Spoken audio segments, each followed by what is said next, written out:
सीताराम सीताराम सीताराम सीताराम। बोलिए सब लोग बोलिए।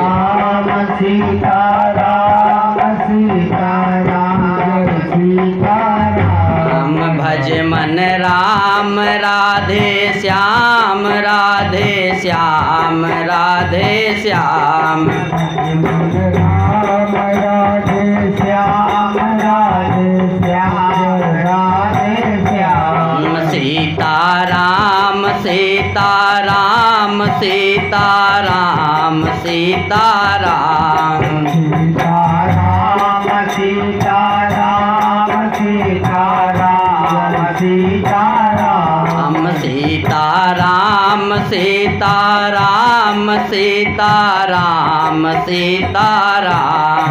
सीताराम सीताराम सीताराम सीताराम। यह नाम बनाया प्रथम पूज्य गणपति जी को पल में। बनाया प्रथम पूज्य गणपति जी। यह नाम बनाया प्रथम पूज्य गणपति जी को पल में। यह नाम बनाया प्रथम पूज्य गणपति जी को पल में। मिल गया यही अवलंब नाम से बरी को जंगल में।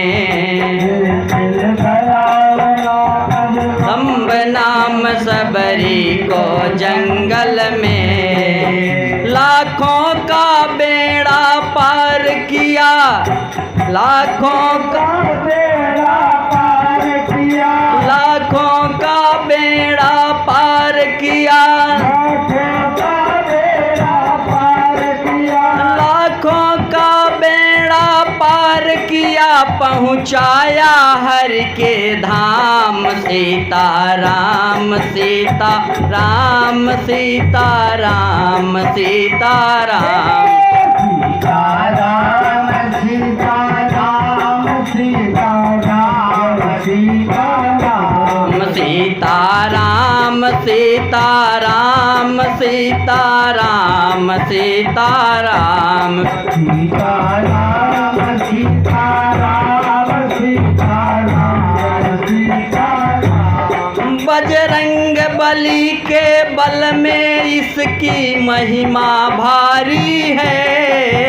बजरंग बली के बल में इसकी महिमा भारी है।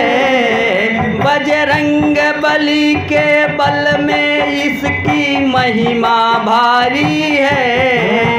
बजरंग बली के बल में इसकी महिमा भारी है। ध्रुव और विभीषण को भी यही बूटी प्यारी है। ध्रुव और विभीषण को भी यही बूटी प्यारी है। ध्रुव और विभीषण को भी यही बूटी प्यारी है। ध्रुव और विभीषण को भी यह बूटी प्यारी है। नारद की बीड़ा पर नारद की बीड़ा पर बजता यही सुबह शाम। सीताराम सीताराम सीताराम सीताराम। सीताराम सीताराम सीताराम सीताराम। सीताराम सीताराम सीताराम सीताराम। सीताराम सीताराम सीताराम सीताराम। ब्रह्मा के चारों वेदों से यही नाम निकलता है। ब्रह्मा के चारों वेदों से यही नाम निकलता है। ब्रह्मा के चारों वेदों से यही नाम निकलता है। ब्रह्मा के चारों वेदों से यही नाम शंकर के मानस मंदिर में दीपक सा जलता है। शंकर के मानस मंदिर में भी दीपक जलता है। एक घंटे की ध्वनि में बसता, घंटे की ध्वनि में बसता यही पावन नाम सीताराम सीताराम सीताराम सीताराम सीताराम सीताराम सीताराम राधे श्याम राधे श्याम राधे श्याम राधे श्याम सीताराम सीताराम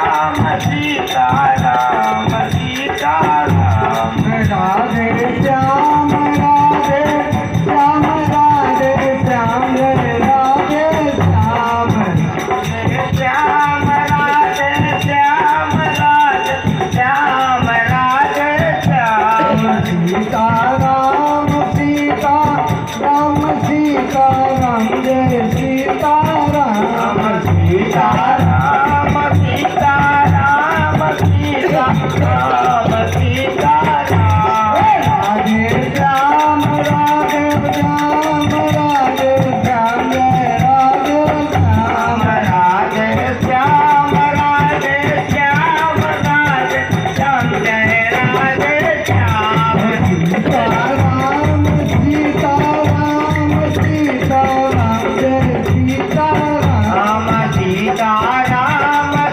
सीताराम सीताराम सीताराम सीताराम राधे श्याम राधे श्याम राधे श्याम जय राधे श्याम राधे श्याम राधे श्याम राधे श्याम जय राधे श्याम सीताराम सीताराम सीताराम जय सीताराम सीताराम सीताराम सीताराम जय सीताराम सीताराम सीताराम बोलिए राजा रामचंद्र की। जैसे भगवान को आप मानते हैं तो भगवान के समकक्ष ही बराबर ही आपको अपने गुरु को भी मानना चाहिए, क्योंकि गुरु ही भगवान को प्राप्त करवाता है।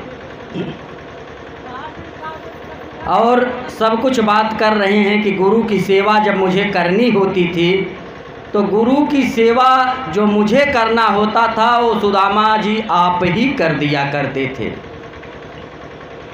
यहाँ तक कि जब कुछ पढ़ने लिखने का काम देते थे गुरुजी और मैं भूल जाता था तो आप मुझे दिन रात शिक्षा देते रहते थे।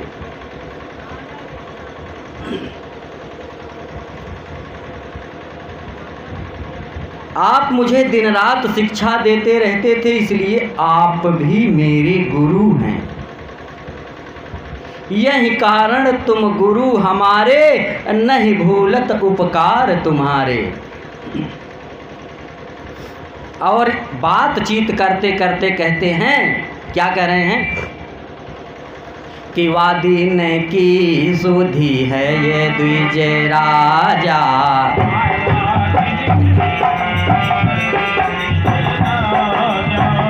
वादिन की सुधि है द्विज राजा,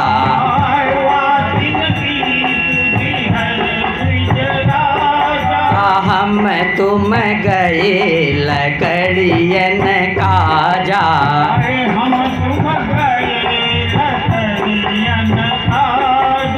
हमसे लकड़ी तोरी न जाई,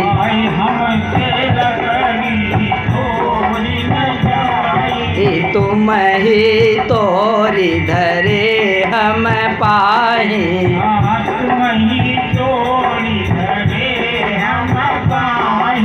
कह रहे हैं कि जब लकड़ी तोड़ने के लिए हम दोनों गए थे तो मैं लकड़ी नहीं तोड़ पा रहा था, तो मेरे हिस्से की भी लकड़ी आपने तोड़ा और इकट्ठा किया। ये सब करने में पूरा दिन जंगल में ही बीत गया। जब शाम हो गई उसी समय आसमान में बादल घिरे आए। जब बादल घिरे आए तो दोनों ने बोझ बनाया लकड़ियों का। दोनों ने लकड़ियों का बोझ बनाया और उस बोझ को अपने सिर पर रख लिया, आपने भी और मैंने भी। तो धर के बोझ चले तत्काला,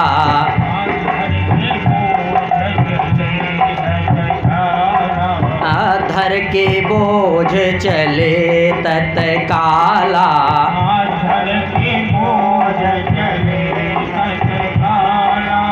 बरसन लगे मेघ देहि काला।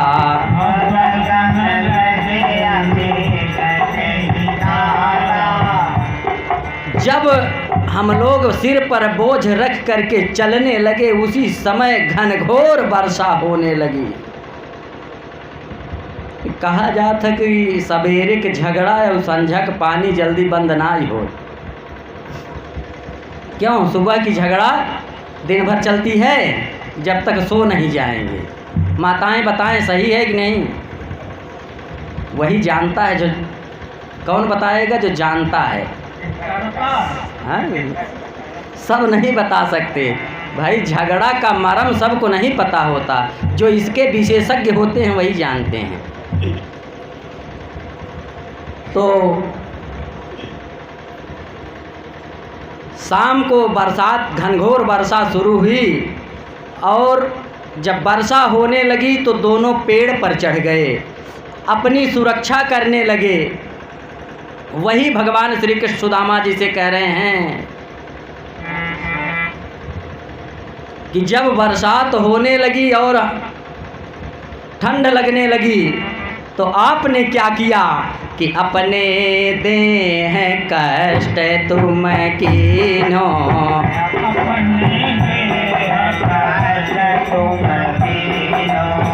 हमरो गात न भीगन दीनो,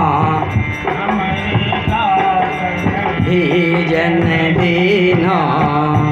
वही कह रहे हैं कि अपनी शरीर को आपने कष्ट दिया लेकिन मुझे उस बरसात में भीगने नहीं दिया। सुदामा जी, आपने इतना उपकार किया है, मैं इसको कैसे भूल सकता हूँ। इतनी सुख संपत्ति होने के बाद भी वो दिन मुझे याद आते हैं। उन दिनों की याद करके मैं बहुत चिंतित रहता हूँ कि आप कहाँ होंगे, अब वो दिन फिर कब आएंगे। आपने इस घनघोर बारिश में पशुओं से, जीवों से, बरसात से, ठंड से मेरी रक्षा किया था। अलग अलग जगह पे अलग अलग तरह की बातें आती हैं। कुछ लोग कहते हैं भगवान ने कहा कि आपने मेरे हिस्से का चना खा लिया था वहाँ पर, लेकिन सुख सागर में लिखा है कि इसकी चर्चा भगवान श्री कृष्ण ने नहीं किया। सब कुछ बता रहे हैं कि बरसाने कर रहे कछु नाही,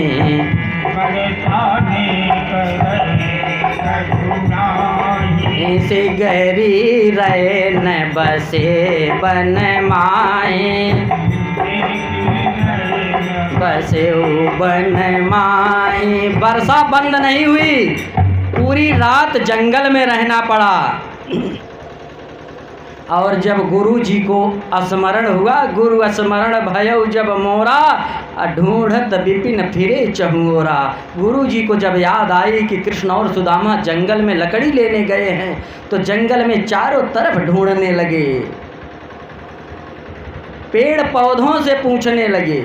जैसे भगवान राम ने वृक्षों से पूछा, वृक्षों से पूछा, पशु से पूछा, पक्षियों से पूछा, तो लोगों ने कहा दिमाग खराब हो गया है, पशु पक्षियों से पूछ रहे हैं। अच्छा एक बात बताइए, भगवान राम ने जिससे पूछा उसी ने बताया। पहले किसने बताया? एक पक्षी ने। उसके बाद मृगपति मिला जबहि सुग्रीवा, सुग्रीव मिले, उन्होंने बताया। तो भगवान को पता था कि कौन जानता है, जो जानता है उसी से पूछ रहे हैं। तो इसी प्रकार से गुरु सांदीपनी कृष्ण और सुदामा को जंगल में ढूंढ रहे हैं चारों तरफ, कह रहे हैं कि हे बलबीर पीर निर्वारन, हे बलबीर पीर निर्वारन, कित गए इतने भव भय तारन, हाय सुदामा तुम कित गयऊ,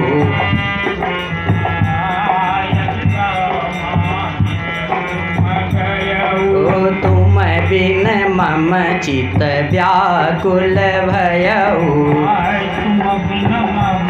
गुरु जी विलाप कर रहे हैं, रो रहे हैं जंगल में कि अरे सारे कष्टों को दूर करने वाले, सबकी पीर का निवारण करने वाले श्री कृष्ण जो कि स्वयं नारायण के अवतार हैं, वो कहाँ चले गए।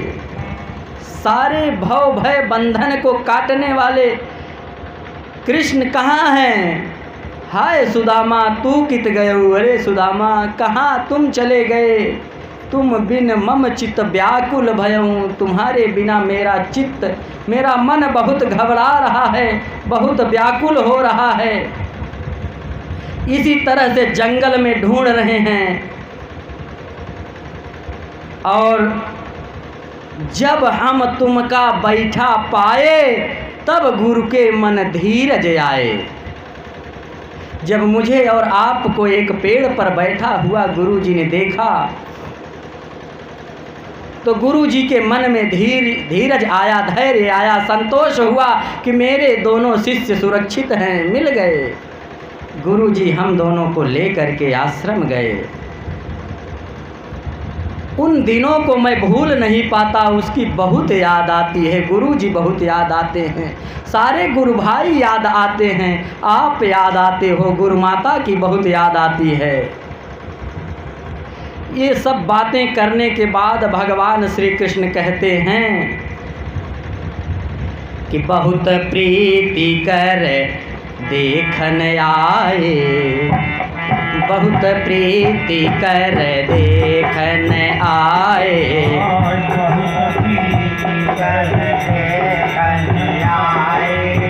हमको कहो भेंट का लाए,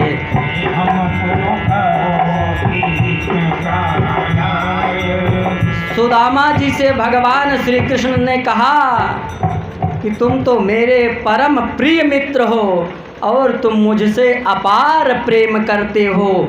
इसके बारे में आप कितना मुझे चाहते हैं, कितना प्रिय हैं, और मैं आपको कितना प्रिय हूँ, ये मैं जानता हूँ। और हे मित्र, इतने प्रेम से इतने दिनों के बाद मिलने के लिए आए हो, तो मेरे लिए भेंट में देने के लिए क्या लेकर आए हो। तुम जो लेकर के आए हो उसे लेने के लिए मैं उत्सुक हूँ। मैं चाहता हूँ कि मेरा मित्र मेरे लिए क्या लाया है, जल्दी से उसको तुरंत मुझे दे दो, उसमें विलम्ब मत करो।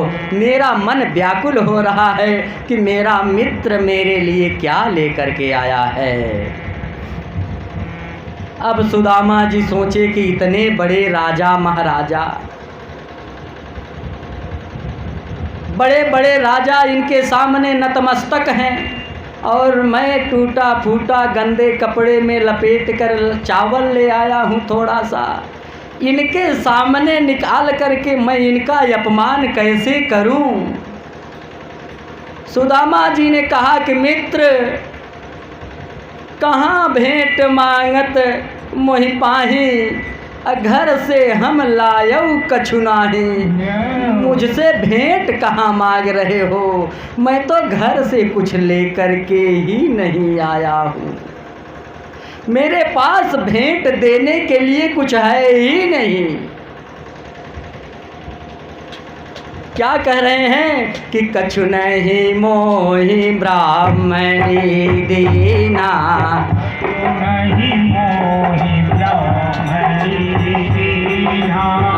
कछु नहीं मोहि मोहि ब्राह्मणी दीना।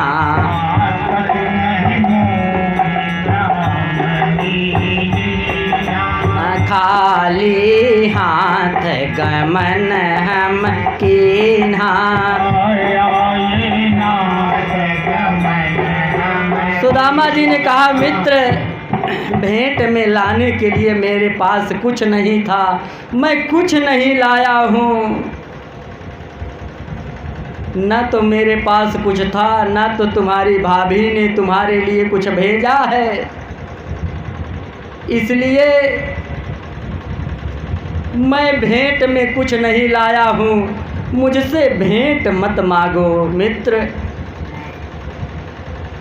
और भगवान श्री कृष्ण तो अंतर्यामी, भगवान ने कहा, नहीं मित्र, तुम भले ही भूल जाओ लेकिन मेरी भाभी मुझे नहीं भूल सकती, वो मेरे लिए ज़रूर उन्होंने कुछ दिया होगा। क्या कह रहे हैं कि बोले मोहन भी हंसी बहोरी,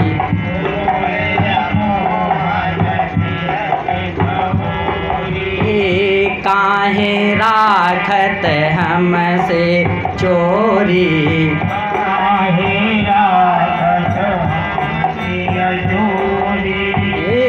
भाभी जो कछु दिए मम काजा,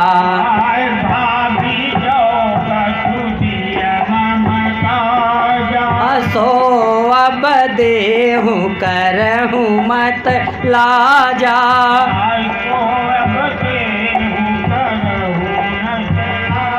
भगवान ने कहा, मित्र मुझसे चोरी मत करो, जो कुछ भी भाभी ने मेरे लिए दिया है उसको दे दीजिए, उसमें लज्जा मत कीजिए, संकोच मत कीजिए, क्योंकि भगवान कहते हैं कि साक पत्र एक प्रीति से जो कोई लायक देत, ते ही समान यही विश्व में कछु स्वाद नहीं होत। कह रहे हैं हम भोजन के भूखे नहीं हैं, हम तो भाव के भूखे हैं। हम श्रद्धा देखते हैं, विश्वास देखते हैं, समर्पण देखते हैं, भक्ति देखते हैं, भाव देखते हैं। हम भोजन के भूखे नहीं हैं। और क्या कह रहे हैं कि विविध भांति मिष्ठान जो लावई, अप्रीति बिना सो मोहि नहीं भावई। अनेक प्रकार का मिष्ठान कोई ला करके मुझे दे, भोजन पकवान, लेकिन अगर उसके अंदर मेरे प्रति प्रीति नहीं है, प्रेम नहीं है, स्नेह नहीं है, भाव नहीं है, तो उसका वह भोजन मुझे पसंद नहीं आता, मैं स्वीकार नहीं करता। क्या कह रहे हैं कि दुर्योधन बहु पाक बनाए,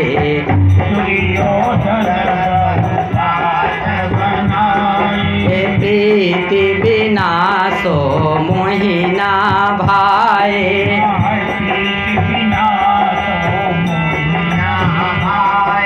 विदुर भक्त की प्रीति जो जाने,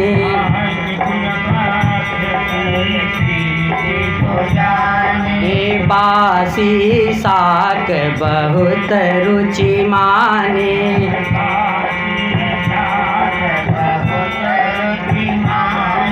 भगवान कह रहे हैं कि दुर्योधन ने अनेक प्रकार के मिष्ठान पकवान मेरे लिए बनवाए थे, लेकिन उसके मन में मेरे प्रति श्रद्धा नहीं थी, मेरे प्रति प्रीति नहीं थी, प्रेम नहीं था, लगाव नहीं था, इसलिए मैंने उसका भोजन ग्रहण नहीं किया।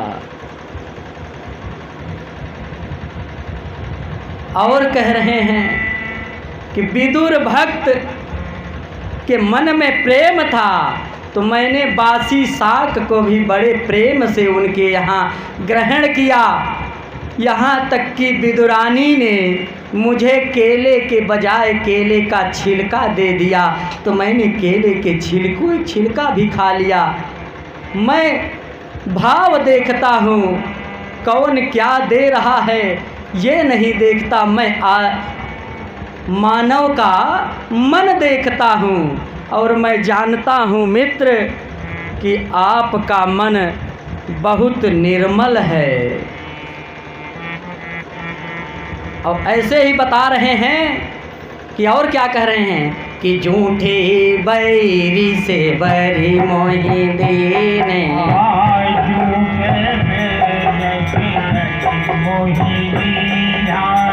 तब रुचि कर हम भोजन कीने।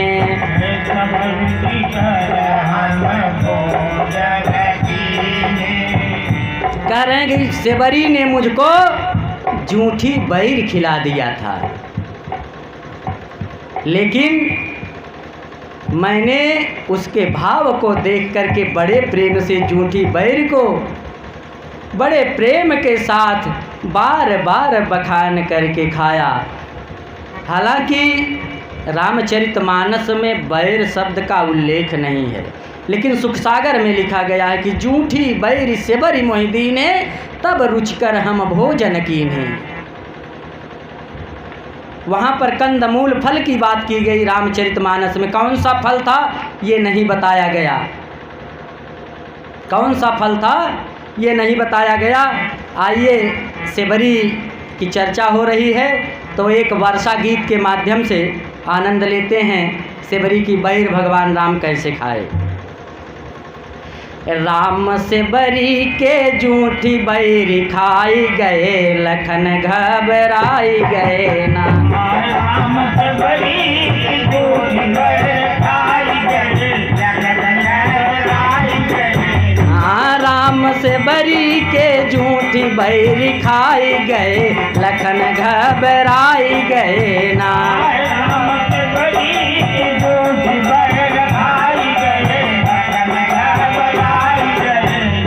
लखन लाल नहीं खाए अपने मन में घबराए,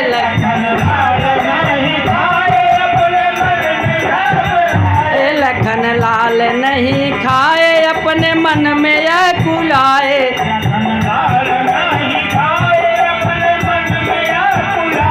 मगर राम जी जो खाए यह कुलाई गए, लखन घबराई गए ना।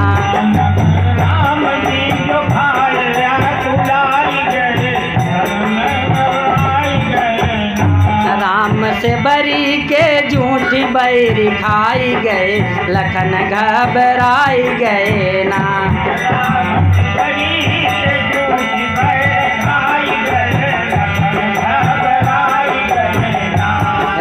लखन जी के दिल की बात, लखन जी के दिल की बात समझ गए दीनानाथ।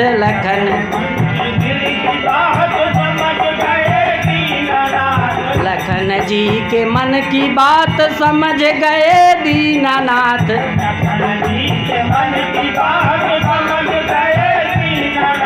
नहीं बोले राम जी, नहीं बोले राम जी, चुपचाप रहे, लखन घबराई गए ना।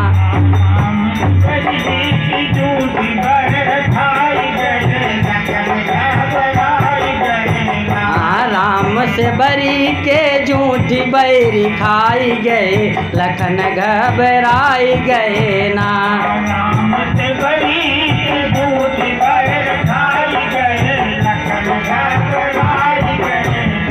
वही किया बैर काम, वही किया बैर काम, जो लिया राम का नाम। वही किया वही किया बैर काम, जो लिया राम का नाम। वही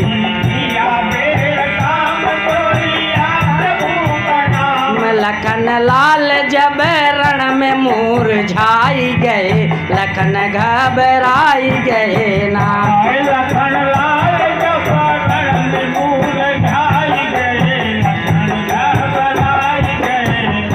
राम सेबरी के झूठी बैरी खाई गए, लखन घबराई गए ना।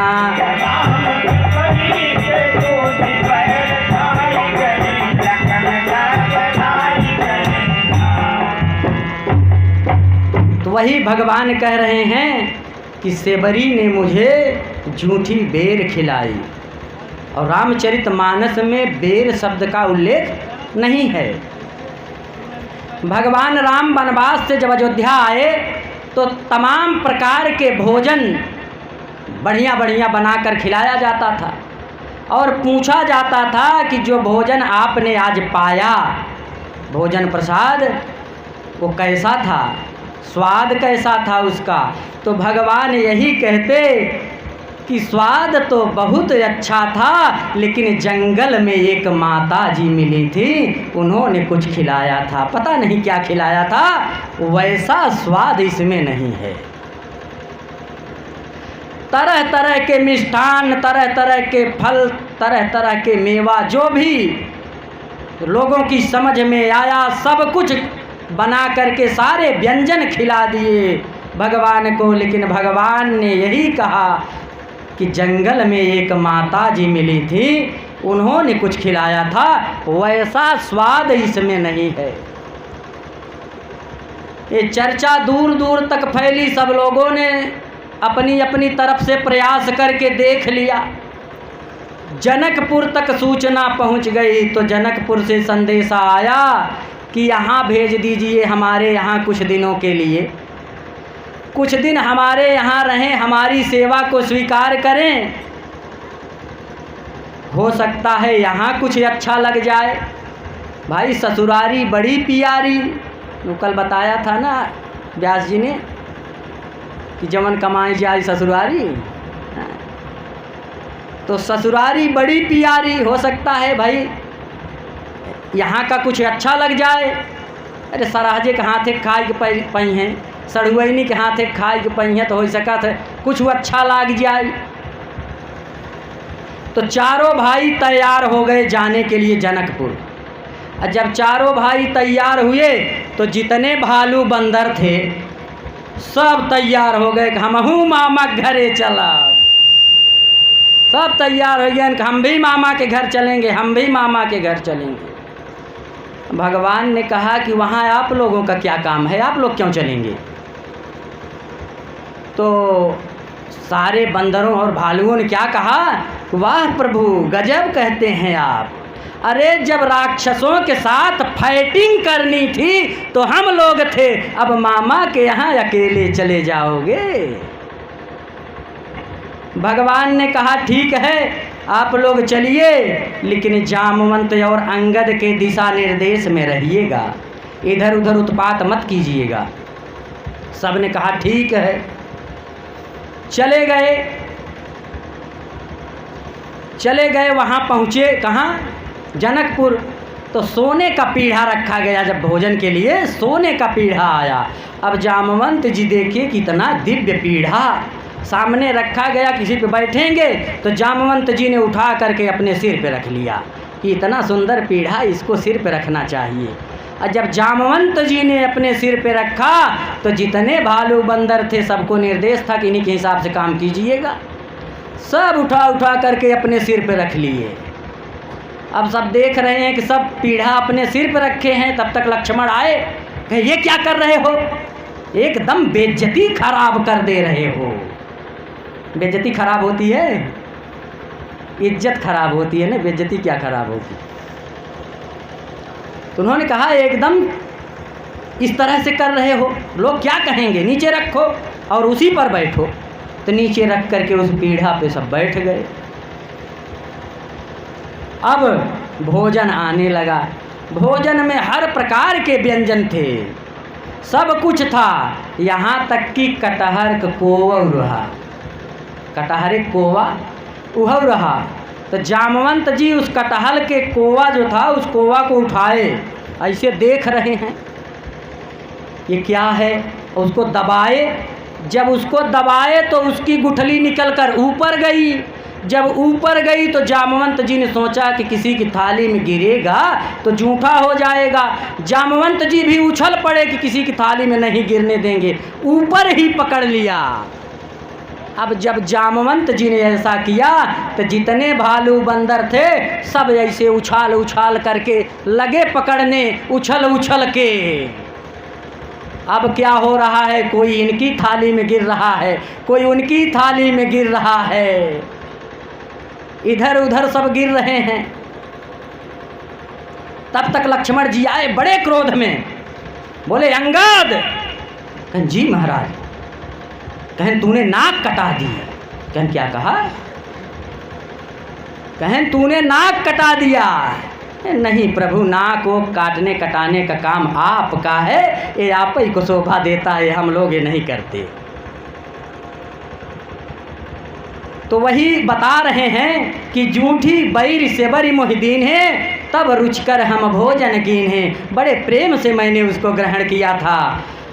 इसलिए तुमसे सिर्फ यही कहना है कि जो कछु तुम लाए हम पाएं, जो कछु तुम लाए हम पाएं, थोड़ा मत समझो मन माए, थोड़ा मत समझो मन माए। जो कुछ भी तुम लेकर के आए हो उसे कम मत समझो, वो मेरे लिए बहुत है।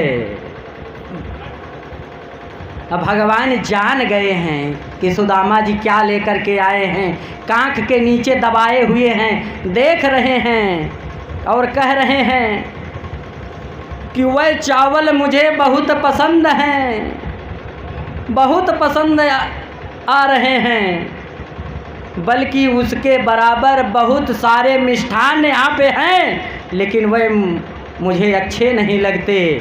और कह रहे हैं कि जब ते गांठ बांधी तुम लीने,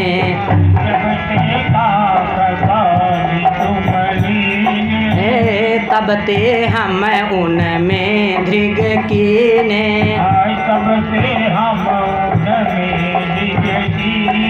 कह रहे हैं कि जब से गांठ में बांध लिए हो, कांख के नीचे दबाए हो, मैंने देखा है, तब से मेरी दृष्टि उसी चावल पर है। इसलिए उसे तुम साधारण चावल मत समझो, हर दाने पर खाने वाले का नाम लिखा होता है। और धन्य है ऐसे चावल जो सुदामा के पास हैं, भले ही टूटे फूटे हैं, लेकिन उन पर स्वयं नारायण का नाम लिखा है। वही कह रहे हैं कि तुम इसको रूखा सूखा चावल मत समझो, तुम मत समझो चावल रूखे, हम तो भक्ति भाव के भूखे, हम तो भक्ति और भाव के भूखे हैं। जो भी लाए हो उसको रूखा सूखा मत समझो, मुझे समर्पित कर दो।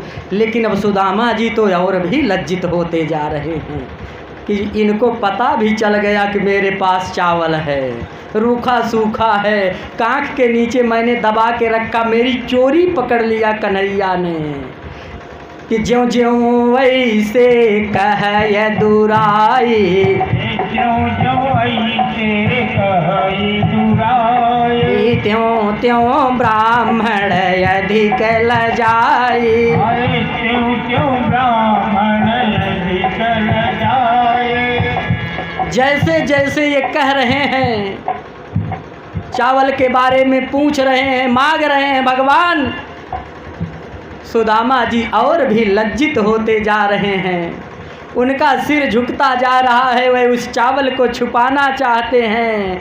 और भगवान क्या सोच रहे हैं कि निज मन में जानो तबहि श्री कृष्ण महाराज, यहाँ पठायो ब्राह्मणी ठेली पेली धन काज।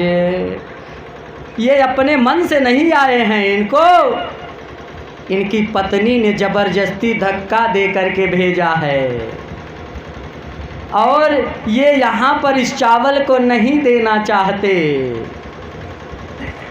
क्या कह रहे हैं कि सुदामा जी लालची नहीं हैं, स्वाभिमानी हैं, और इस लोक को बनाने के चक्कर में नहीं हैं, उस लोक को बनाने के चक्कर में हैं। इसलिए थोड़े से स्वार्थ के चक्कर में नहीं पड़े हैं कि यहाँ हमें क्या बनाना है, इसलिए कुछ मांगना नहीं चाहते। तो भगवान कह रहे हैं या के तो इच्छा कछु नाही,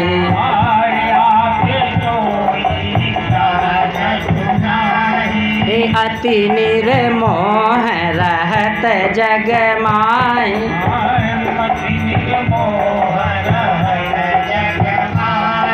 इनकी तो कोई इच्छा नहीं है, सांसारिक माया मोह से परे हैं, ब्रह्म ज्ञानी हैं। इनके अंदर तो कोई इच्छा नहीं है, कोई लालच नहीं है। लेकिन भगवान ने बिना मांगे सुदामा जी को दिया। अगर भगवान कहते कि सुदामा कुछ मांगो, तो संभवतः सुदामा जी कुछ न मांगते, और मांगते भी तो कहते मेरे बच्चों को भरपेट भोजन और कपड़ा मिल जाए बस। जब आप मांगते हैं तो अपनी क्षमता के अनुसार आप भगवान से मांगते हैं, और जब भगवान बिना मांगे देते हैं तो वह अपनी क्षमता के अनुसार देते हैं, और जब लेते हैं तो अपनी क्षमता के अनुसार ले भी लेते हैं। भगवान के पास 4 हाथ हैं, वो 4 हाथ से देंगे तो आप 2 हाथ से उसको लुटाते रहिए, लेकिन वो समाप्त होने वाला नहीं है। लेकिन जब लेने लगेंगे 4 हाथों से तो आपके 2 हाथ इकट्ठा नहीं कर पाएंगे। तो भगवान जब देते हैं तो अपने अनुसार देते हैं। आपकी सोच कितनी है उससे ज़्यादा दे देते हैं। अब मान लीजिए, माता जी इधर देखिए, मान लीजिए भगवान अभी यहाँ प्रकट हो जाए और कह दें कि बताइए आप लोग एक एक वरदान मांग लीजिए, तो कितने लोग तैयार हैं मांगने के लिए? क्या मांगेंगे? हाथ उठाइए। सोचा है कि भगवान से कुछ मांग लेंगे? देखिए वो पीछे से हाथ उठा रही है बच्ची कि हमने सोचा है। ऐसे एक परिवार में 3 लोग थे, दादाजी थे, दादी जी थी और उनका पुत्र था। भगवान प्रकट हुए, बोले कि एक एक वरदान सबको देंगे, मांग लीजिए जिसको मांगना हो। तो कभी सोचे ही नहीं थे क्या मांगेंगे। तो क्या मांग रहे हैं? सबसे पहले माता जी ने वरदान मांगा कि मैं 16 साल की नवयुवती हो जाऊं। भगवान ने कहा तथास्तु। वो तुरंत एक बहुत सुंदर सी राजकुमारी 16 साल की युवती हो गई। अब जो है बुढ़ऊ दादा देखें कहें न, ये बुढ़िया मुझसे पहले से पीछा छुड़ाना चाहती थी, मैं जानता था। हाँ, बड़े चिंतित हुए। भगवान ने कहा एक वरदान तो आपको भी मिला है, आप भी मांग लो। तब वो क्या मांग रहे हैं कि हे भगवान हमें आप ये वरदान दीजिए कि ये जो हमारी पत्नी है ये सुअरी हो जाए। अब वो 16 साल की युवती तुरंत सुअरी हो गई। जब सुअरी हो गई तब जो उनका पुत्र था बड़ा चिंतित हुआ कि ये दोनों बिना मतलब का वरदान मांग लिए। भगवान ने कहा एक वरदान बचा है, आप भी मांग लीजिए।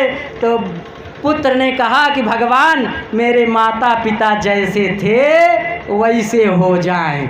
3 वरदान मिल गए, लेकिन फिर वही हुआ कि जैसे थे वैसे रह गए। इसलिए भगवान से मांगें तो सोच विचार के मांगें, नहीं तो कह दें भगवान जो आवश्यक समझो दे दीजिए, आप ही तो सब कुछ दिए हैं, मेरा क्या है। तो सुदामा जी से भगवान ने पूछा भी नहीं क्या चाहिए। अभी चावल नहीं खाए हैं, अभी क्या कर रहे हैं कि अष्ट सिद्धि नव निधि ते ही दीने,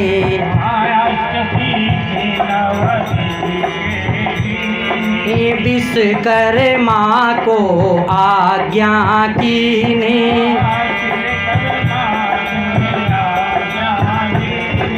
रचहु भवन द्वारिका समाना,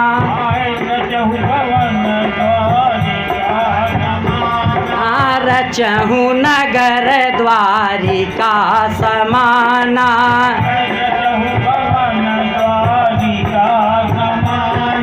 भेद न जानई को अयाना।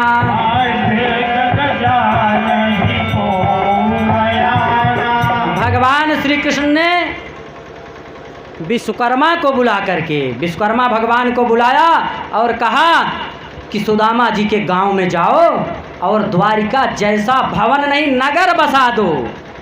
सिर्फ सुदामा का घर नहीं, पूरा नगर बसा दो। जैसी द्वारिका है वैसी एक द्वारिका सुदामा जी के गांव में बना दो। मैं यहाँ का राजा हूँ और सुदामा जी वहाँ के राजा होंगे। एक बात और भी स्पष्ट कर दूं कि भगवान श्री कृष्ण द्वारिकाधीश हैं। मैंने कई बार उनके लिए राजा शब्द का प्रयोग किया, तो उसका तात्पर्य द्वारिकाधीश से ही आप लोग लगाएं, क्योंकि राजा यदुवंशियों में कोई हो नहीं सकता था। विषय से नहीं भटकेंगे, जिधर चलना है उधर ही चलेंगे, क्योंकि समय भी धीरे धीरे बढ़ रहा है। आज विश्राम दिवस है, तो विश्वकर्मा सुदामा जी के गांव में जा कर के द्वारिका की तरह नगर निर्माण करने में लग गए। और इधर भगवान श्री कृष्ण फिर जो है सुदामा जी से कहते हैं, क्या कह रहे हैं कि बहुरी सुदामा से हरि बोले।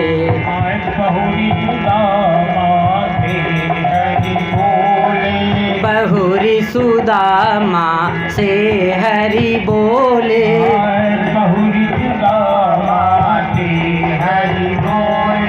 तुम तो मित्र सदा के भोले।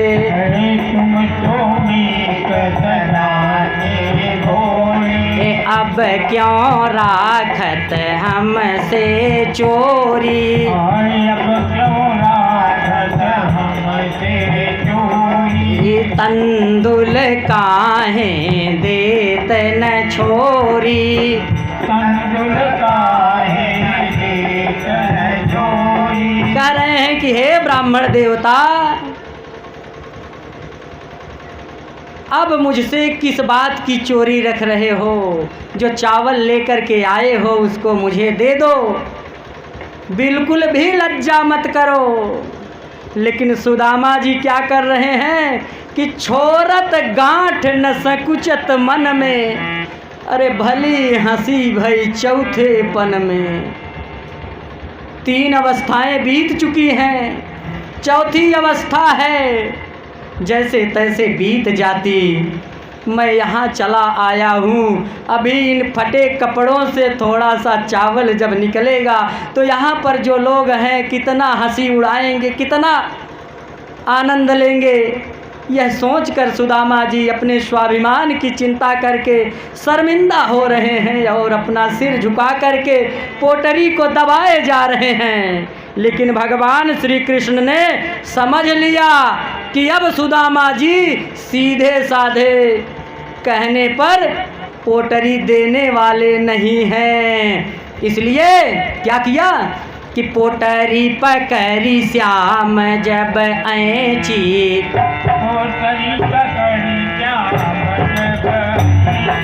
पोटरी पकड़ी श्याम जब ऐची।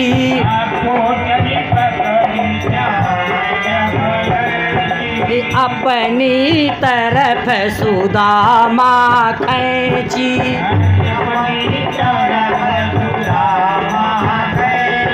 भगवान श्री कृष्ण ने पोटरी को कांख के नीचे से पकड़कर खींचा और सुदामा जी ने लाज बस पकड़ करके, अरे इसको देख न ले किसी तरह से कन्हैया, पकड़ करके सुदामा जी ने उस पोटरी को अपनी तरफ खींच लिया। और जब अपनी तरफ सुदामा ने खींचा, अपनी तरफ कन्हैया ने खींचा, तो क्या हुआ कि जीर्ण वस्त्र फाटी तब गयऊ।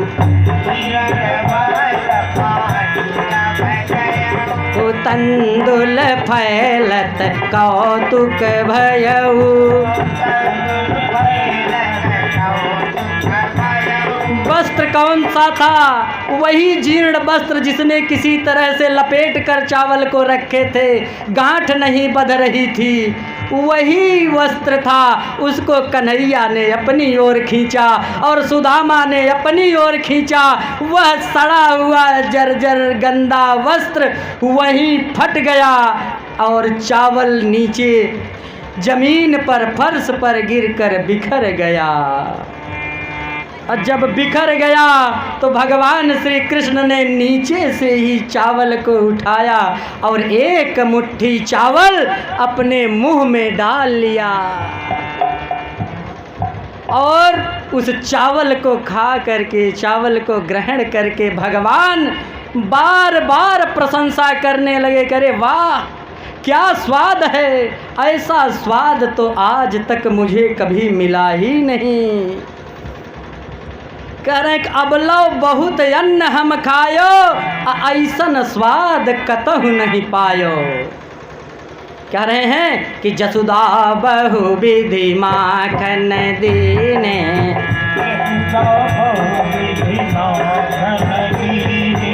बहुरो मातु देवकी कीने,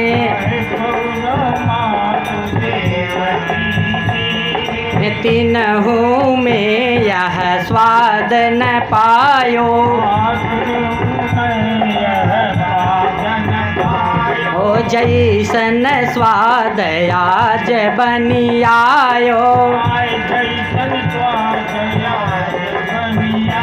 भगवान कह रहे हैं कि जसोदा मैया ने तरह तरह से बना करके मक्खन खिलाया, दही खिलाया,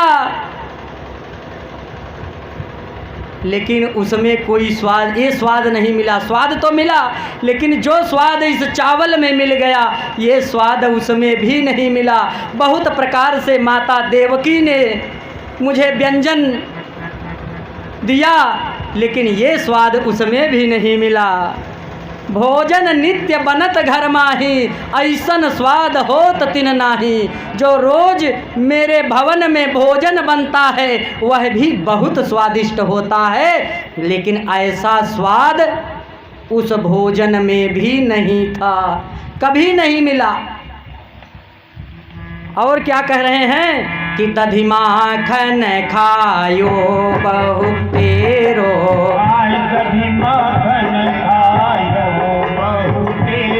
ओ कबहुन भयहु मगन मन मेरो।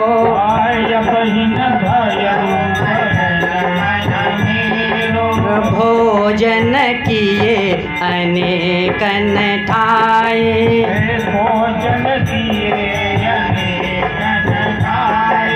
ऐसो नहीं खाए अब ताई।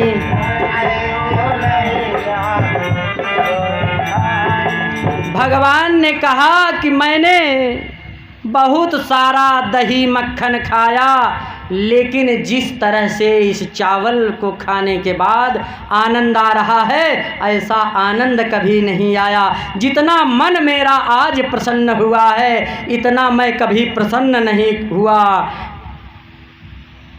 बहुत स्थानों पर, बहुत जगह मैंने भोजन किया है, बड़े बड़े राजा महाराजा के यहाँ, लेकिन ऐसा स्वाद उसमें भी मुझे नहीं मिला। और इतना प्रशंसा करने के बाद अभी एक कई मुट्ठी खाए थे, दूसरी मुट्ठी उठा लिए, दूसरी मुट्ठी उठा करके मुंह में डाले और तीसरी भी हाथ में ले लिए कि दूसरे मुट्ठी खात यदुना था।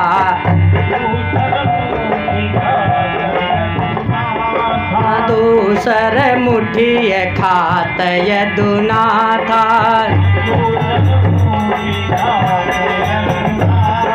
तंदुल और लिए निज हाथा।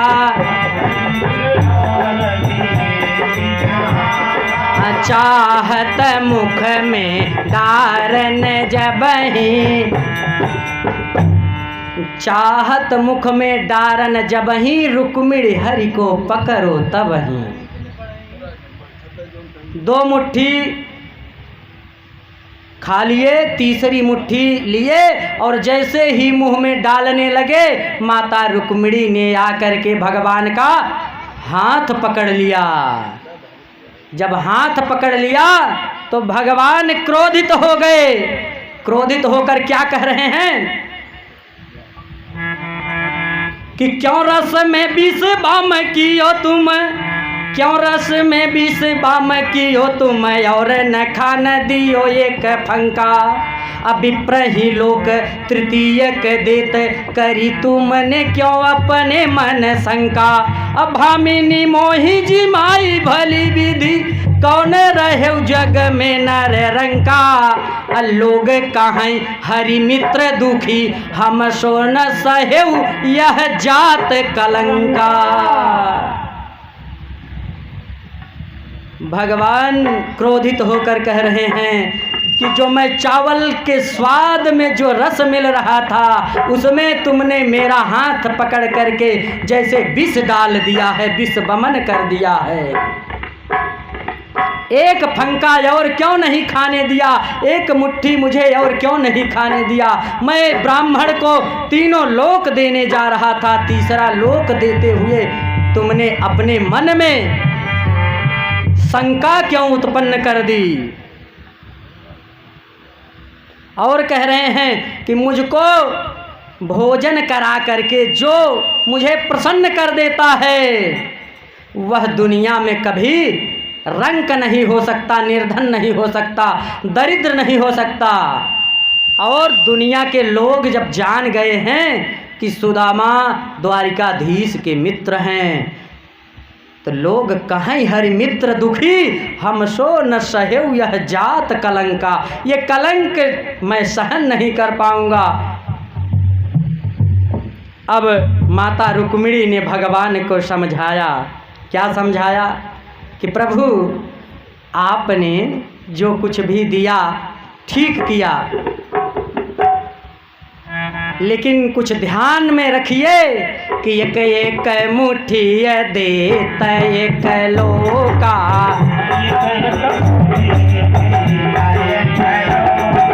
याते नाथ हाथ मय रोका।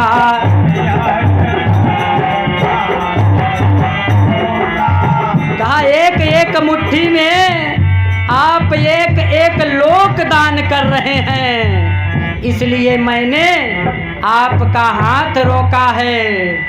जो त्रिभुवन पति होई सुदामा, कहाँ रहे प्रभु कहाँ हम बामा। अजान बूझ तुम भय आयाने, शिव की नाई तुमहु भुलाने। जान बूझ करके इतनी बड़ी गलती भगवान शिव की तरह आप करने जा रहे हैं कि जब देने लगे तो सब कुछ दे दिए, अपने लिए कुछ छोड़ा ही नहीं। इसलिए आपको याद कराने के लिए मैंने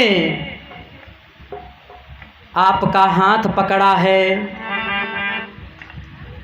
तो भगवान तो दिखाने के लिए क्रोध करते हैं, भगवान को कभी क्रोध नहीं आता। क्रोध से, दुख से, सुख से सबसे परे होते हैं। भगवान को न कभी शोक होता है, न कष्ट होता है, न प्रसन्नता होती है। भगवान मुस्कुरा करके बोले, यह सुनकर बिहसे यदुराई कि सत्य बात तुम प्रिया जनाई। ये सब बात दोनों में हुई कि चलिए ठीक है, 2 मुट्ठी खा लिए। उसके बाद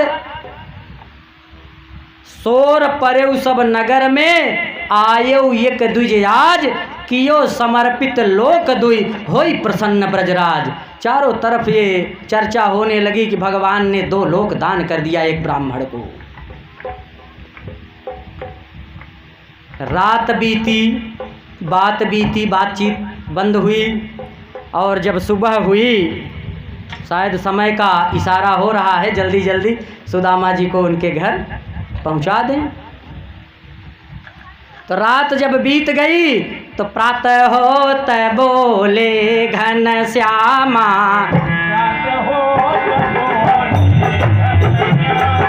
प्रातः होत बोले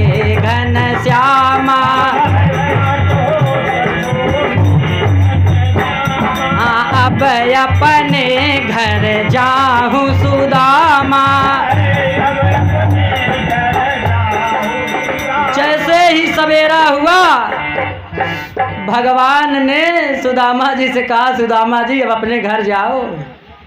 जो कपड़े दिए थे पहनने के लिए सब उतरवा लिए कि जैसे आए थे वैसे ही जाओ।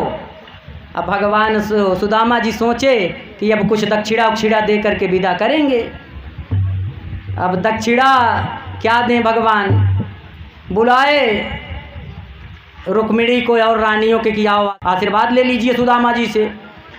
रुक्मिणी आई, सत्यभामा आई, जामवंती आई, सब आकर के आशीर्वाद ले रहे हैं और कह रहे हैं अखंड सौभाग्यवती भव, अखंड सौभाग्यवती भव। 100-150 लोग रानियाँ आकर के आशीर्वाद ली, कह रहे हैं अखंड सौभाग्यवती भव। हाँ फैल आगे पूछन कितनी यहीं, कहन ऐसे आशीर्वाद दे रहा, कहन के कर रही सब कह सब अपना यहीं आशीर्वाद दे रहा। बस 500 बीत गया, तब क्या कह रहे हैं सौभाग्यवती भव अखंड भुलवाइए। 1000 हुआ तो भव भव भव भव ऐसे करने लगे, भाव भाव भाव भाव करने लगे। सुदामा जी आशीर्वाद ही दे दे थक गए, बोले कि अभी कितना है? उन्होंने कहा कुल 16,108 हैं। तो सुदामा जी ने कहा तुम ही मुझसे आशीर्वाद ले लो, सबको मिल जाएगा।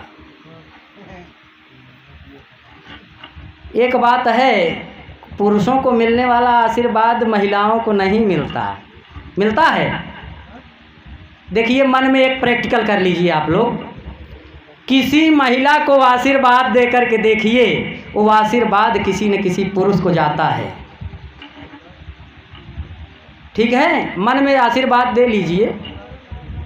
अब ई की पतोहे का आशीर्वाद दे कि अगर डरात हुई है तो बेटोई की उम्र बाढ़े।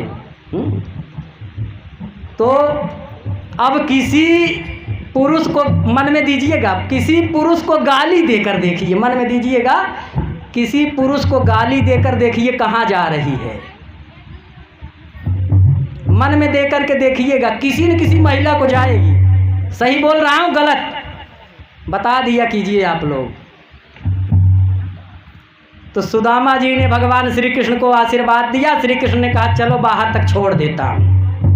दोनों मुट्ठी ऐसे बांध करके भगवान श्री कृष्ण आए तो सुदामा जी सोचे कि सबके सामने मेरा मित्र मुझे कुछ देना नहीं चाहता, चुपके से देना चाहता, इसलिए लेकर आया है। बड़े प्रसन्न मन से बाहर गए।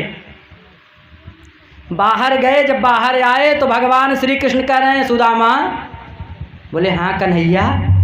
कहें एक रास्ता तो इधर से जाता है और दूसरा रास्ता इधर से जाता है। सुदामा जी ने कहा कुल सब रास्ता मुझे पता है, तुम जाओ यहाँ से। सुदामा जी सोच रहे थे मुट्ठी में कुछ है। अब सुदामा जी मन में सोचते हुए चले जा रहे हैं अपने घर। क्या सोचे कि मित्र जान हर कृपा कीन्ही, याते संपत्ति मोहि नहीं दीन्ही। बहुरो द्विज समझो मन माही, विघ्न अनेक होत धन माही। धन आ जाने पर तमाम बाधाएं आती हैं, यही सब सोच करके मेरे मित्र द्वारिकाधीश ने मुझे धन नहीं दिया। बहुत अच्छा किया। ऐसे सोचते विचारते कहाँ जा रहे हैं कि यही विधि सोचत द्विज बर बीरा।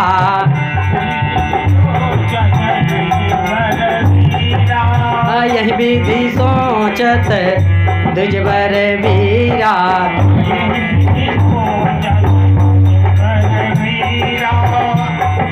ऐसे सोचते हुए सुदामा जी चले जा रहे हैं और सोच रहे हैं कि 16,108 रानियाँ थीं। अगर 1 रुपया दे देती सब, खाली 1 रुपया दे देती कितना हो जात? 16,108 मुद्रा हो जात। पहुँच जाए सुदामा जी घर। अब आज लास्ट दिन रच के ज़्यादा टाइम लग गया हो।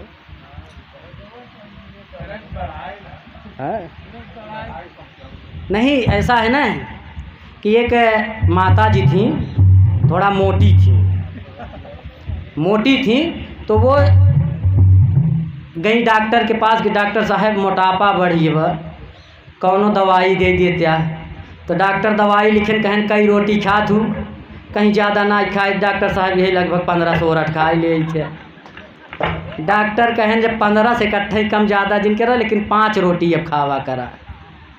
2 महीने बाद गई, जितनी मोटानी रही उतने पर रह गई रहें। कहीं डॉक्टर साहब दवाइया काम ना आई के, कहीं कई रोटी खात हूँ, कहीं 5 ठे, कहीं एक काम करा अब 3 ही रोटी खाऊँ। फिर 2 महीने बाद पहुँची उतना ही मोटानी यहाँ बली का और बढ़ गई रहा। अब डॉक्टर से कहीं डॉक्टर साहब तुम्हार दवाई कुछ काम करत ना ही है। डॉक्टर का कहन एक ही रोटी अब खाऊँ। अब एक ही रोटी खाब शुरू कर नहीं। फिर 2 महीने बाद गई, कहीं कुछ असर के है सुनाई, दवाई बिल्कुल असर ना के है। डॉक्टर साहब डॉक्टर कहन 15 रोटी खाए वाला मनई 1 रोटी खाए ले आगे असर न करे, ये कैसे हो जात। कहन अच्छा माता जी जब 15 रोटी खात रहूँ तो कितने आटम बनवत रहूँ? कहीं लगभग 3 पाव आटा रहत रहा। आ कहें जब 1 रोटी बनवत हूँ तब कितना आटा बा? कहीं आटवा तब 3 ही पाव है। कहें हमार दवाई तोहरे ऊपर काम न करे। ठीक वैसे श्रोता हैं भैया, इनका से 1 बजे से बतावा, इनका से देर काहे वो भाई अब वहीं के आवत तहाँ सब। हाँ चाहे जितनी दवाई कह दिया, जब 3 पाव खाइन के बखनिया 3 ही पाव अहिया वही टाइम पे सही है न। तो जे देर से आए वो का जाए कवनत को ही। तो आज विश्राम दिवस है, थोड़ी देर ज़्यादा बैठ जाएंगे आप लोग, सही है। सुदामा जी को पहुंचा दें उनके घर। चलिए फिर या विधि मन में करत विचारा,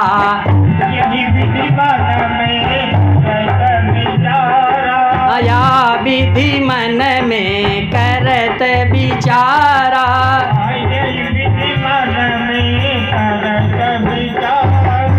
पहुँचो द्विज निज भवन मझारा।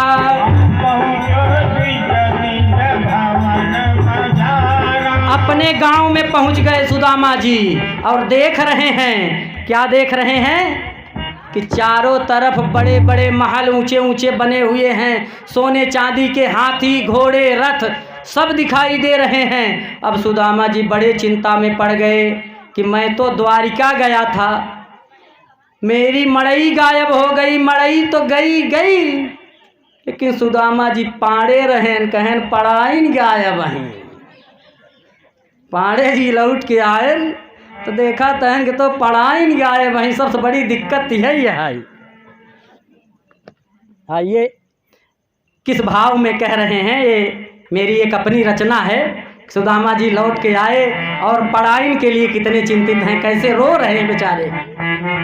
सुदामा जी का रोना थोड़ी देर में बंद होने वाला है, इसलिए आप लोग अभी से हंसना शुरू कर दीजिए।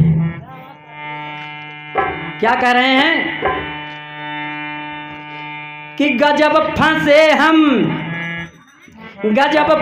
हम कन्हैया के खेला में, मोर पड़ाइन है रानी झमेला में।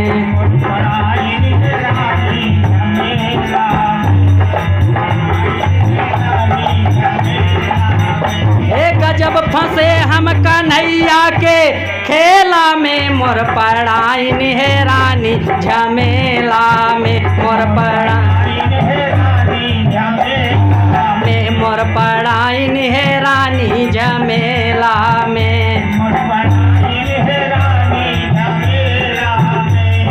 हरि से मिलन हम घर से धाए, हरि से मिलन हम घर से धाए, बदले में देखा कवन फल पाए। तेरे खूब घूमे द्वारिका के मेला में, मोर पड़ाइन है रानी झमेला में।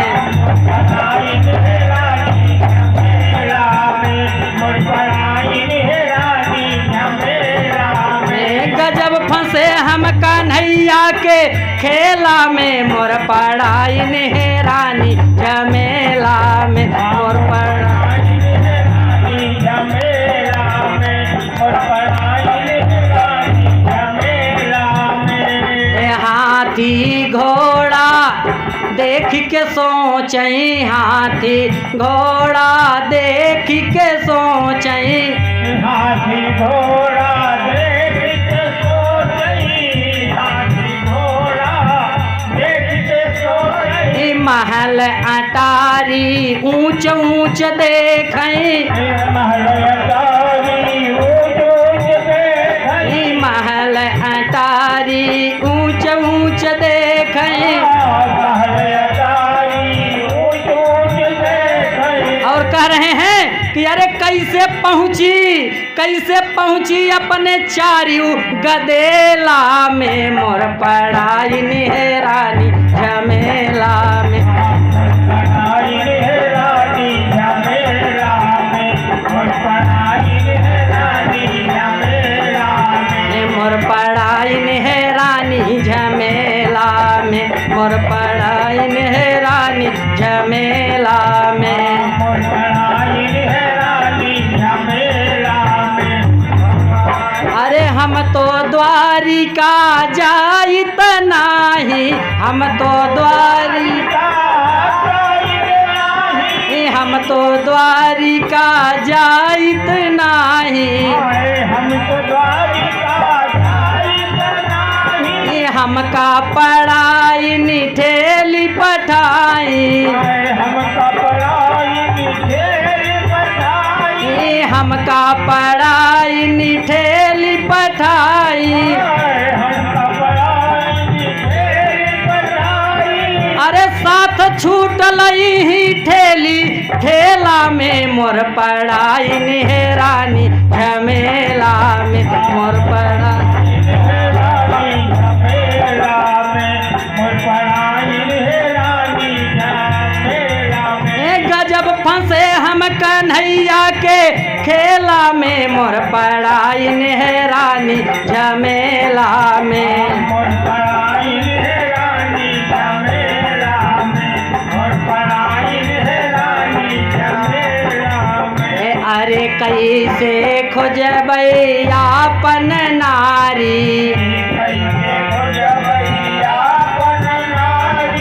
कैसे खोजबै आपन नारी, दुनिया में बड़ी भीड़ बवारी, दुनिया में बड़ी भीड़ बवारी, दुनिया में बड़ी भीड़ बवारी। दुनिया में बड़ी भीड़ बवारी। कैसे खोजबै हम दुनिया के रेला में, हाँ रेला में, मोर पड़ाई नेहरानी झमेला में।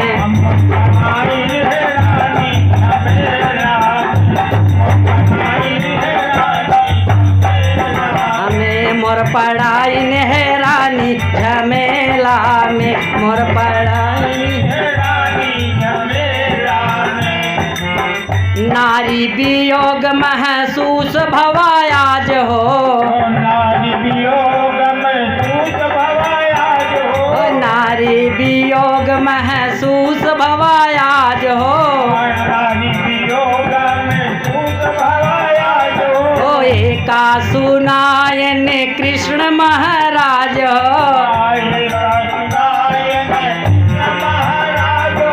एका सुनायन कृष्ण महाराज हो।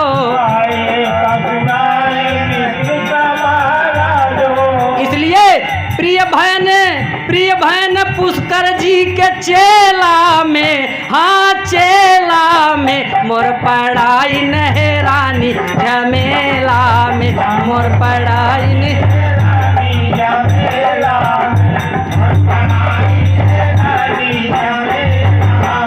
गजब फंसे हम कन्हैया के खेला में, मोर पड़ाई नेहरानी झमेला में, मोर पड़ाई रानी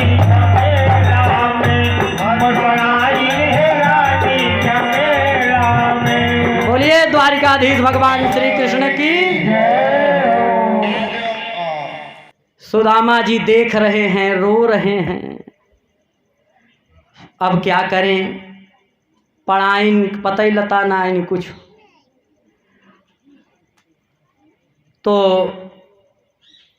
काफ़ी देर इधर उधर ढूंढने के बाद रो रहे हैं। जब उनकी पत्नी ने देखा कि अपने ही भवन के सामने सुदामा जी रो रहे हैं, तो दासियों को बुला करके कहा कि जाओ, स्वामी आए हुए हैं, उनको ले करके आओ।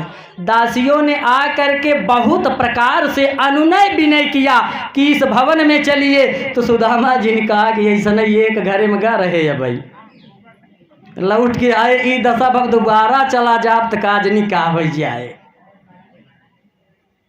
तो जब बहुत भाई स्वामी से नौकरानी कितनी ढिठाई करे, तो बाद में दासियों ने क्या किया कि दासी ही सकल पकड़ी कै पाई,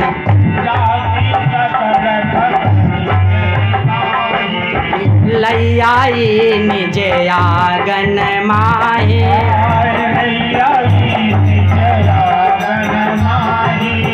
प्रथम आई आरती उतारी,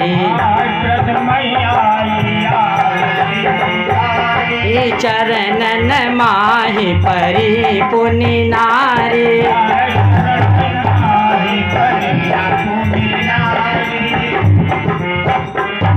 उनकी पत्नी आई और नमस्कार कर विनती कीनी, तीन बार परिक्रमा दीनी। 3 बार इन्हीं की परिक्रमा किया। इनकी पत्नी ने आरती उतारा और बताया कि भगवान श्री कृष्ण ने अपनी माया से ये सब कुछ दिया है। तो मन में अति आनंद बढ़ायो, नयन नीर प्रवाह बहायो। तो सुदामा जी भगवान श्री कृष्ण की महिमा का गुणगान करने लगे। गुणगान बहुत लंबा चौड़ा किया, समय नहीं है। अब कुल मिलाकर के सुदामा चरित्र के महत्व के बारे में थोड़ी सी चर्चा करके विश्राम देंगे। तो अब सुदामा जी अपने उस घर में रहना शुरू कर दिए और कह रहे हैं कि हरिसो अब मागत यह बाता, तुमको नहीं भूलूं दिन राता। हमने कहा ना कि भगवान आकर के पूछे कि क्या चाहिए तो क्या मांगेंगे आप लोग, सोचा ही नहीं है तो उसको सोच के रखिए। और सुदामा जी ने बताया है, अगर न सोच पाए तो सुदामा जी की बात मान लीजिए। उन्होंने कहा कि अब हरि से मांगूं यह बाता, और तुमको नहीं भूलूं दिन राता। भगवान आपको कभी भूलूं ना।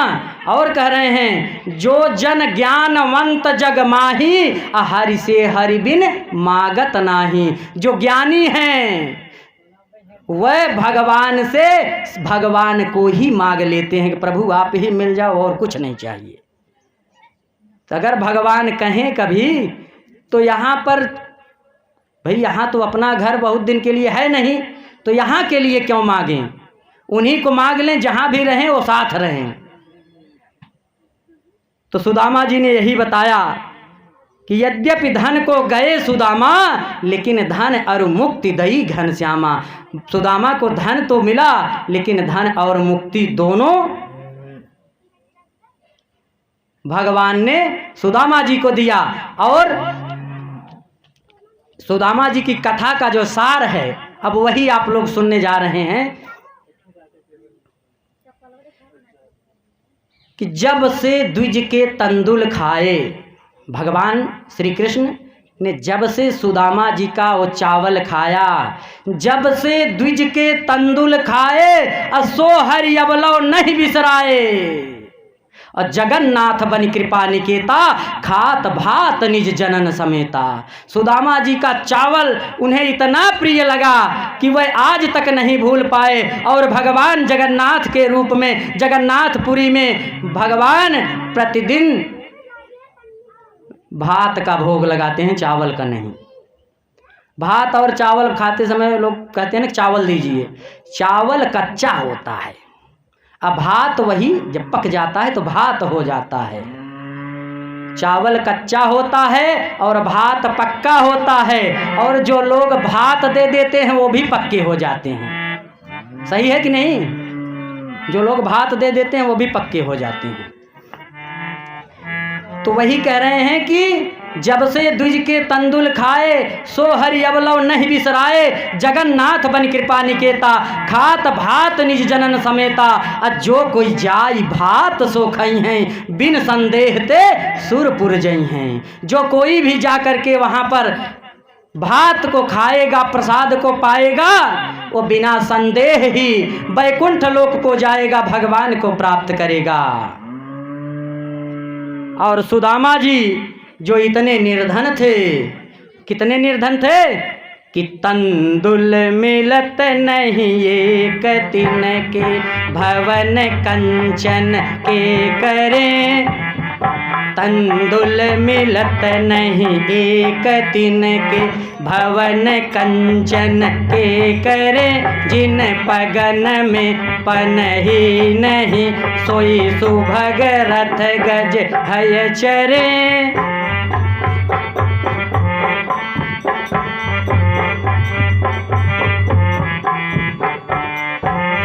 नहीं छानी पर हो फूसता के, भवन कंचन के करे।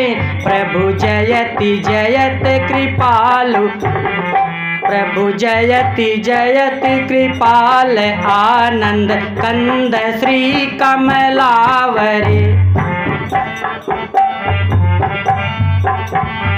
जिस सुदामा के पैर में पनही नहीं होती थी, हाथी घोड़े खड़े हैं, जिनको चावल नहीं मिलता था, चावल का एक दाना नहीं मिलता था भोजन के लिए, उन्हीं सुदामा के घर आज भांति भांति के मिष्ठान, मेवा, पकवान मिल रहा है। और आने वाले अतिथियों के लिए भंडार खुला है, जो दान लेना चाहे उसको दान दिया जा रहा है। तो ये भगवान की कृपा से हो गया। और क्यों सुनना चाहिए, मैंने कल ही बता दिया था कि सुदामा जी की कथा क्यों सुननी चाहिए। कृष्ण सुदामा की कथा कहई सुनई जो कोय, रहई सदा आनंदमय, कबहु दरिद्र न होय। ये कृष्ण और सुदामा जी की कथा जो कोई सुनता है, जो कहता है वह भी, जो सुनता है वो भी। कहई सुनई जो कोई, ये दोनों, इनका जीवन सदैव आनंद से व्यतीत होता है, ये कभी दरिद्र नहीं हो सकते। सुदामा जी की कथा सुन लेने से दरिद्रता भाग जाती है। इसलिए मैंने आप लोगों से कई बार कहा कि आप लोग सुदामा जी की कथा सुनने जरूर आइए।